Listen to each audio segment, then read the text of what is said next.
Hello everyone. आज फिर मैं हाजिर हो गया हूँ अपने YouTube channel back from the jaws of danger. आप ये छोटे से लेपर्ड कप की तस्वीर देख रहे हैं इसमें, ये देखिए। इसको कल रामपुर के फॉरेस्ट डिपार्टमेंट से इसको रेस्क्यू किया गया। मेरे ख्याल से अगर वो इकलौता पाया गया तो इसका मतलब अपने माँ से और शायद अपने जो भाई बहन हैं वो भटक गया होगा और फिर किसी ने इसको पकड़ के फॉरेस्ट एरिया को दिया होगा। अब इसको यहाँ हमारा जो लखनऊ का जू है, जिसको आजकल हम बोलते हैं नवाब वाजिद अली शाह जूलॉजिकल गार्डन, तो वहाँ ले आए हैं और इसको अंडर ट्रीटमेंट अभी फ़िलहाल तो रखा हुआ है ऑन ऑब्जर्वेशन की उसकी तबीयत कैसी है। कि नॉर्मली देखिए, एक बात बताएं कि इस तरह के कप्स जब पकड़े जाते हैं तो इनको दोबारा जंगल में डालना, अनलेस अनटिल इस तरह की सर्चिंग पहले जंगलों में हुई है कि माँ की विसिनिटी देखी गई कि भाई यहाँ ये बच्चा पकड़ा गया था। अगर फॉरेस्ट डिपार्टमेंट अपनी कोशिश करता और ढूंढता है कि माँ और बच्चे और कहीं देखे गए हैं या उनकी आवाज़ कहीं से आ रही है विलेजर्स से, वो खबर ले सकते हैं। उस एरिया में अगर माँ दिखती है और इसको आप उसके नज़दीक छोड़ते हैं तो ये एफर्ट करने वाले इंडिया में बहुत से वाइल्ड लाइफ के जो लवर्स हैं और जो केयर करते हैं उन्होंने किया है, और एक दो बच्चे जो है वापस किए हैं अपनी माँ के पास। तो इसमें थोड़ा एफर्ट लगता है। अदरवाइज अगर ये बच्चा जू में है और जू में ही रह जाएगा तो ये समझिए कि ये कैप्टिविटी में ही रहेगा और पलेगा और बड़ा होगा। अभी हाल में ही लखनऊ में करीब 10 या 12 दिन पहले एक 12 या 15 साल की फीमेल लेपर्ड थी, उसकी डेथ हुई।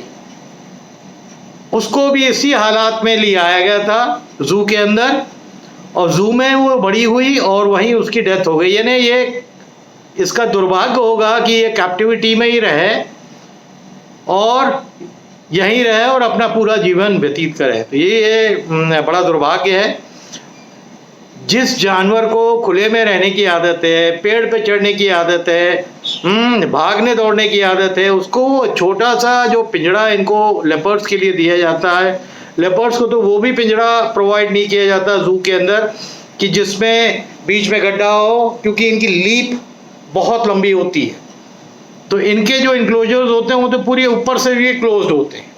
तो एक तरीके से समझिए कि एक बड़े पिंजड़े के अंदर वो कैद है, और बड़ा पिंजड़े के अंदर है तो उसकी मनूवरिंग जो होता है, घूमना, उसकी एरिया बहुत लिमिटेशन हो जाती है और उससे साइकोलॉजिकली एंड फिज़िकली जो है इनके ऊपर बहुत असर होता है। तो अब ये बच तो गए हैं। अब देखिए इनके भाग्य में, ये छोटे से लेपर्ड के जो कब है इनके भाग्य में क्या है। आज मैंने ये पेपर कटिंग इसीलिए हिंदुस्तान टाइम्स से निकाला और बाकी पेपरों में भी आया। एनीवे, इसके साथ ही मैं अपनी एक स्टोरी ऐड कर रहा हूँ कि मैंने जैसे बताया कि मैं उस समय तक यूपी से अंडर 19 खेल लिया था, सेंट्रल जोन खेल लिया था। तो मेरे फादर की पोस्टिंग उस समय नागपुर में हुई थी दोबारा। एक एरिया है जिसको बोलते हैं सेमिनरी हिल्स। जो नागपुर के रहने वाले हैं, जो नागपुर में गए हुए हैं, सेमिनरी हिल्स एक हिल है नागपुर में, और उसी के नीचे जो एरिया है वो है सिविल लाइन्स। हमारे टाइम पे सिविल लाइन्स भी शाम के टाइम पे बिल्कुल सन्नाटा रहता था। अब तो I have no idea, I am talking about late 70s, 80s, early 80s। तो उस ज़माने में बहुत सन्नाटा होता था। अब क्योंकि मैं मेरे फादर की वहाँ पोस्टिंग थी तो मैं हॉलीडेज़ में मैं चला जाता था थोड़ा चेंज के लिए। बट क्योंकि एक अर्ली शेड्यूल मेरा बड़ा इंपॉर्टेंट रहता था, रनिंग वाला, तो सुबह उठना, अपने जूते वूते पहनना, ट्रैक पहनना और फिर रनिंग पे जाना। तो दो तरफ सड़कें थी, सेमिनरी हिल्स बीच में था, इस तरफ से एक सड़क थी, इस तरफ से एक सड़क थी, नीचे जाने के लिए, ऊपर आने के लिए, ऐसा करके था। तो मैं नॉर्मली क्या करता था, रोड रनिंग थोड़ा सा अवॉइड करता था, और जो बीच में जो जंगल का पैच था उसमें थोड़ा जंगल रहता था।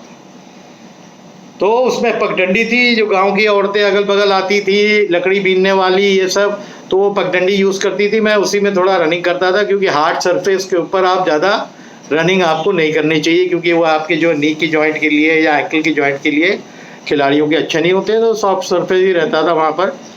तो एक बार का मैं किस्सा आपको वहाँ का नागपुर को बता रहा कि अर्ली मॉर्निंग में निकला, और जब मैं निकलता था तो ऑलमोस्ट उजाला होने को होता था। घर वाले ऑलमोस्ट सोते ही रहते थे, मैं बस अपना तैयार होके जो भी थोड़ा बहुत चना पना खाना खा के मैं निकल जाता था। और क्योंकि हिल के अंदर नीचे जाके ऊपर आना ही इटसेल्फ काफ़ी बड़ी एक्सरसाइज हो जाती थी, क्योंकि अपहिल आने में शरीर में बड़ा जोर लगता है।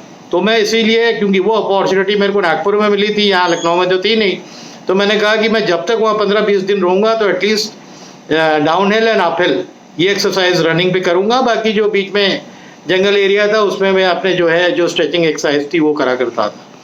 तो एक दिन का वाकया है, मैं अर्ली मॉर्निंग निकला, जैसे ही निकल के उस जंगल एरिया के अंदर मैं घुसा तो मेरे को लेफ्ट साइड पे दिखा कि जैसे कोई डॉग्स हैं जो मेरे तरफ देख रहे हैं।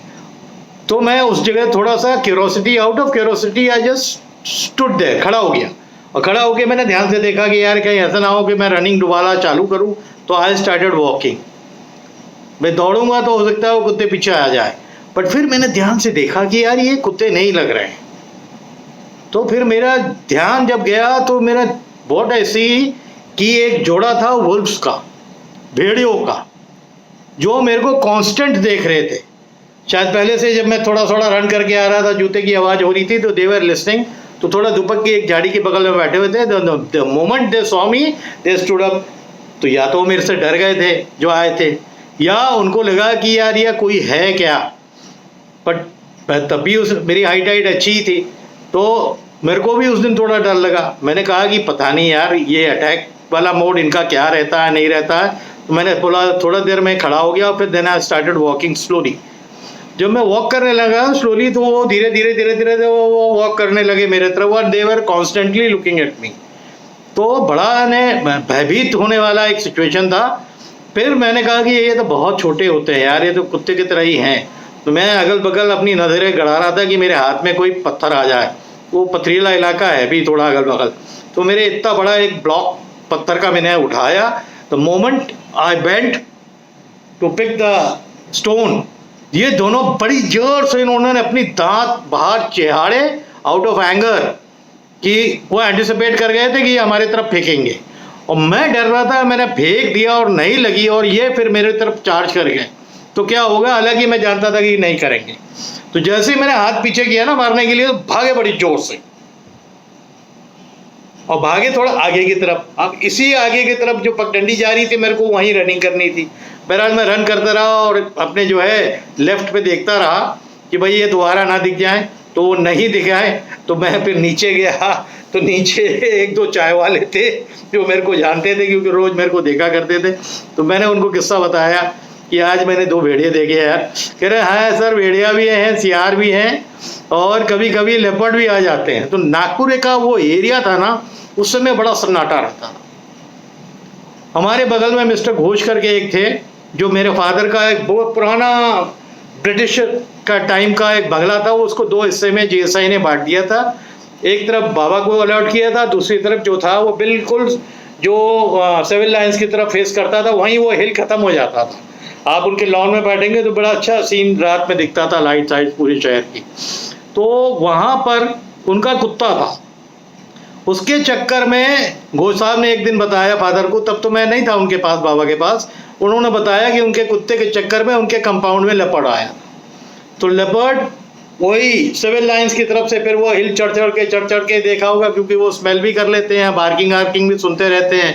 और मैंने जैसे पहले ही बताया कि लेपर्ड जो है, वो डॉग्स जो है लेपर्ड्स की जो है कमज़ोरी होती है, वो अक्सर पकड़ने के चक्कर में आते हैं। लकीली वो कुत्ता जो है वरांडे के अंदर घुस के ड्राइंग रूम की साइड पे आ गया। तो लेपर्ड आया और वो ड्राइंग रूम का जो वरांडा था बाहर पे, वहाँ काफ़ी देर बैठा रहा। और शाम की बत्ती बाहर की जो वरांडे की थी, उस बत्ती में ही बैठा रहा।